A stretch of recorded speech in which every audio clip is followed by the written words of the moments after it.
हमें ध्यान में आता है कि 10 करोड़ का लक्ष्य हमारा था और हमने लगभग 12 करोड़ से अधिक वृक्ष एक साल के अंदर जिस प्रकार से लगाए, तो मैं कह सकता हूँ कि पर्यावरण को लेकर के भारतीय जनता पार्टी। आपका पुराना सोना भारत की नई ताकत। इस साल तनिष्क लेकर आया है एक अनोखी पहल, तनिष्क गोल्ड एक्सचेंज, जहां आप अपने पुराने सोने को नए गहनों में बदल सकते हैं, वो भी बिना किसी डिडक्शन के। तनिष्क गोल्ड एक्सचेंज अब वैशाली नगर अजमेर में उपलब्ध है। देखिए, अरावली को लेकर के जो फैसला सुप्रीम कोर्ट ने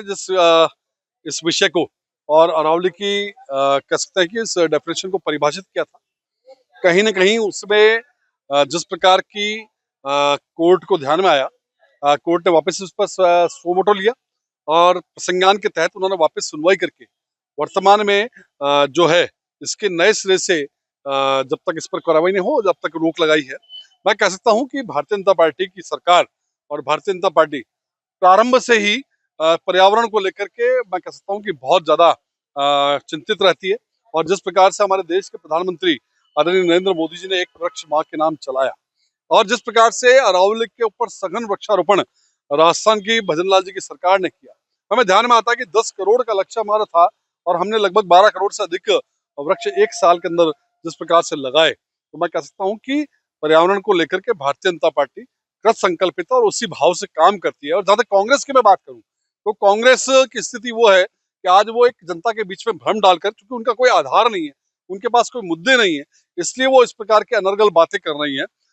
जो अरावली सेव की बात कर रहे हैं, मैं कह सकता हूँ कि उनको अपने गिरेबान में झांकना चाहिए। जिन माननीय अशोक गहलोत जी ने ये बात उठाई सेव अरावली, मैं पूछना चाहूंगा अशोक गहलोत जी कि 2010 में सबसे पहले 100 मीटर की जो डेफिनेशन है, इसको कौन लेकर के आया था, किसने कोर्ट के अंदर प्रस्तुत की थी और कोर्ट ने उसे क्यों उस समय खारिज किया? तो निश्चित रूप से उनके खुद के कह सकते हैं कि चोर की दाढ़ी में तिनका। और अशोक गहलोत जी से मैं पूछना चाहूंगा, जिस अरावली को बचाने की आप बात कर रहे हो, ब्रज क्षेत्र के अंदर मुझे ध्यान में आता है कि वहां पर साधु संतों ने और विजयदास जी महाराज ने 550 दिन तक का धरना प्रदर्शन अनशन किया और अंततः उस अरावली को बचाने के लिए विजयदास जी महाराज को आत्मदाह करना पड़ा। वो प्रश्न सीधा कांग्रेस पर था और कांग्रेस के उस समय सरकार थी, अशोक गहलोत जी खुद मुख्यमंत्री थे, उन्होंने उस ब्रज क्षेत्र के अंदर 43 लीज के अवैध पट्टे माइनेंस जो है उस समय जारी किए थे। और जिस प्रमोद जैन भाई की मैं बात कर रहा हूँ, हम सबको ध्यान में है कि वर्ष 2018 में जब कांग्रेस की सरकार आई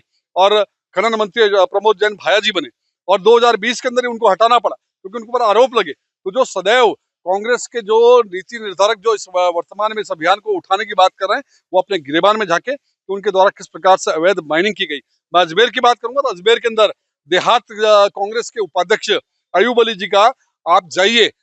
हमारे जो तारागढ़ से नीचे पहाड़ी है, उस पहाड़ी वन भूमि की जमीन पर एक बहुत बड़ा व्हाइट हाउस बंगला बना हुआ है। कभी जाकर के अपने कार्यकर्ताओं को देखो कि किस प्रकार से उन्होंने अवैध कब्जे किए हैं, किस प्रकार से कांग्रेस के पार्षदों ने पहाड़ी को ऊपर अवैध कब्जे करा करके और जो अयोग्य लोगों को, जो नागरिक इस देश के लिए, उनको बसाने का काम किया। वो लोग आज अरावली की बचाने की बात कर रहे हैं। मैं कह सकता हूँ कि केवल जनता को भ्रमित करने का ये उनका मुद्दा है, इससे जनता भ्रम में नहीं आनी। और भारतीय जनता पार्टी सदैव संकल्पित मन से पर्यावरण को और अरावली को बचाने के लिए संकल्पबद्ध है और उसके प्रयास है।